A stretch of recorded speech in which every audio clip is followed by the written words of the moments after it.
Hello everyone, मैं doctor Jagdish Lohia, consultant pulmonologist, Brahmanand Narayan multi speciality hospital में कार्यरत हूँ। आज हम लोग एक इम्पॉर्टेंट टॉपिक पे डिस्कस करेंगे जिसे कहते हैं COPD, chronic obstructive pulmonary disease. तो as the name suggest, chronic मतलब जो लंबे समय की बीमारी है और जो लंबे समय से चलती है। ऑब्स्ट्रक्टिव मतलब कहीं ना कहीं रुकावट हो रही है सांस की नली में, और उसका क्या कारण है वो हम लोग आगे डिस्कस करेंगे। और पल्मोनरी डिजीज मतलब जो फेफड़ों की बीमारी है।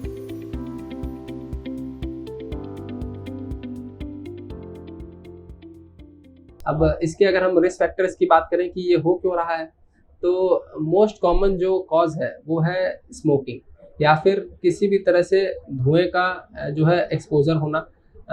अब इसमें स्मोकिंग में टोबैको स्मोक वो किसी भी फॉर्म में हो सकता है, चाहे वो सिगरेट का धुआं हो, बीड़ी, हुक्का या सिगार, या जिस भी फॉर्म में अगर टोबैको स्मोक अगर हम इनहेल कर रहे हैं और लॉन्ग टर्म से अगर काफ़ी दिनों से अगर उसका एक्सपोजर हो रहा है। अब इसमें फिर दो बातें आती हैं, एक्टिव स्मोकिंग और पैसिव स्मोकिंग। पैसिव स्मोकिंग या मतलब है कि जो लोग स्मोक कर नहीं रहे लेकिन वो कंटिन्यूसली एक्सपोज्ड हैं, जो पर्सन स्मोक कर रहे हैं उन लोगों के, तो वो भी एक रिस्क फैक्टर्स हो जाता है उन लोगों के लिए भी COPD होने का। और इसके अलावा जो है इंडोर एयर पोल्यूशन, अगर हम इंडोर एयर पोल्यूशन की बात करें तो जैसे बायोमास फ्यूल जो कुकिंग के लिए यूज़ करती हैं महिलाएं ज़्यादातर, जैसे लकड़ी का चूल्हा जो है उनमें, या कोयले का जो बायोमास जो फ्यूल है उससे जो उठने वाला धुआं है उसका भी अगर रेगुलरली एक्सपोजर हो रहा है तो उसकी वजह से भी COPD होने का रिस्क फैक्टर देखा गया है। इसको नॉन स्मोकिंग COPD भी कहते हैं। और इसके अलावा आउटडोर एयर पोल्यूशन, जो अभी इन्वायरमेंटल जो पोल्यूशन है उसकी वजह से भी कंटिन्यूस एक्सपोजर की वजह से COPD देखा गया है, हो रहा है लोगों में। इसके अलावा ऑक्यूपेशनल हजार्ड, जो लोग केमिकल इंडस्ट्रीज या जिसमें परसिस्टेंट फ्यूम या स्मोक ये सब का एक्सपोजर लोगों को रहता है।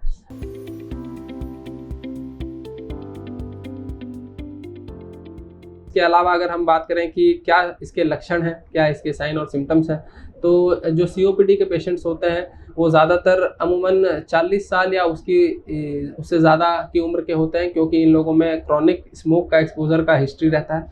और इसकी वजह से इन लोगों को सबसे पहले खांसी होना और खांसी के साथ बलगम का निकलना ये देखा जाता है कॉमनली। इसके अलावा जैसे जैसे बीमारी ये बढ़ती है, क्योंकि इस चीज़ को लोग इग्नोर करते रहते हैं, और जैसे जैसे COPD एडवांस होता है, बढ़ता है, तो उन लोगों को फिर सांस की भी दिक्कत शुरू होती है, और फिर चलने में थकावट होना, या काम जो डेली मर्रा के जो काम होते हैं उसको करने में थकावट होना, और जो है कमज़ोरी लगना, ये सारे भी सिम्टम्स हैं जो COPD के पेशेंट्स लेकर के आते हैं। इसके अलावा अब हम क्या करके इस चीज़ को कन्फर्म कर सकते हैं, तो इसके लिए कुछ बेसिक टेस्ट हैं, जैसे कि एक तो एक्सरे करके हम लोग देख सकते हैं कि उसमें एम्फाइसीमा है। लेकिन जो सांस की नली में रुकावट है, अगर इस चीज़ को हमें कंफर्म करना है तो इसके लिए हम लोग एक टेस्ट कराते हैं जिसे कहते हैं स्पायरोमेट्री या पल्मोनरी फंक्शन टेस्ट या PFT।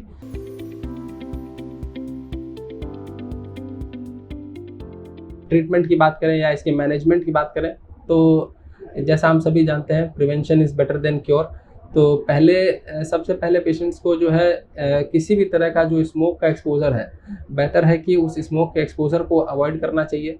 किसी भी तरह से अगर धूम्रपान आप कर रहे हैं किसी भी फॉर्म में तो उसको आप बंद कर दीजिए बिल्कुल। और अगर कोई लकड़ी का चूल्हा या वो इस्तेमाल कर रहे हैं बायोमास फ्यूल, तो उनको इफ़ पॉसिबल उनको स्विच करना चाहिए गैस में। अब अगर हम ट्रीटमेंट पर से बात कर लें तो उसमें दो तरह से, एक है कुछ है जो फार्माकोलॉजिकल मैनेजमेंट है, जिससे कि दवाइयाँ वगैरह जो हम देते हैं, तो सबसे पहली चीज़ है उसमें इन्हेलर्स। यूजुअली पेशेंट हमारे पास आते हैं और इन्हेलर्स को लेकर के वो उनके अंदर काफ़ी सारे डाउट्स रहते हैं कि ये तो सबसे लास्ट में हमें दीजिएगा आप, या फिर इस चीज़ से हमें आदत लग जाएगी, या ये चीज़ हम अभी नहीं यूज़ करना चाहते हैं, बेटर है कि हमें आप टैबलेट ही पे ट्रीट कर दीजिए।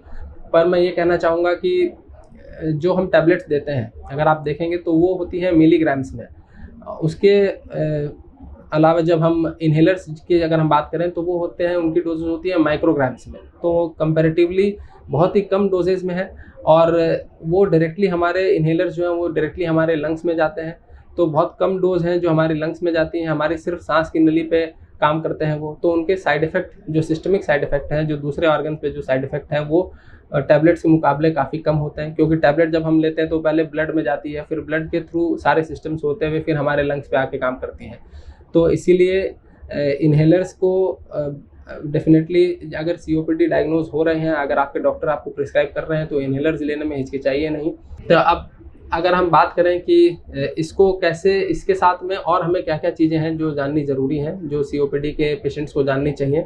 इसमें आता है एक इम्पॉर्टेंट रोल है पल्मोनरी रिहैबिलिटेशन का, जिसमें एक इंटीग्रेटेड अप्रोच है, जिसमें हम लोग पेशेंट को सबसे पहले एजुकेट करना ज़रूरी है कि सीओपीडी जो उनकी बीमारी है वो किस तरह की बीमारी है, और जैसे कि हमने पहले भी बताया इन्हेलर जो टेक्निक है वो उनको किस तरह से यूज़ करना है, कैसे इन्हेलर्स को स्टेप अप करना चाहिए और किस समय में इन्हेलर्स को स्टेप डाउन करना चाहिए, ये भी अपने डॉक्टर से आप ज़रूर समझिए। अब इसके अलावा अगर हम कुछ और बात करें तो सीओपीडी पेशेंट्स को ज़्यादातर जो है ब्रीदिंग में थोड़ी प्रॉब्लम होती है और बलगम निकालने में दिक्कत होती है।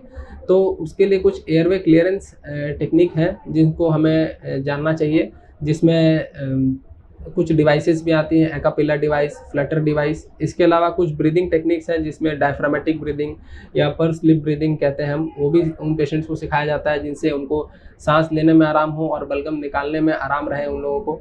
तो 2-3 बेसिक इंपॉर्टेंट चीज़ें जो हैं वो है, एक तो आप अपने इन्हेलर्स को सही से लेंगे, पल्मोनरी रिहैब के बारे में बात करेंगे और वैक्सीनेशन के बारे में ज़रूर जानिए, तो आपकी सीओपीडी जो है वो कंट्रोल में रहेगी।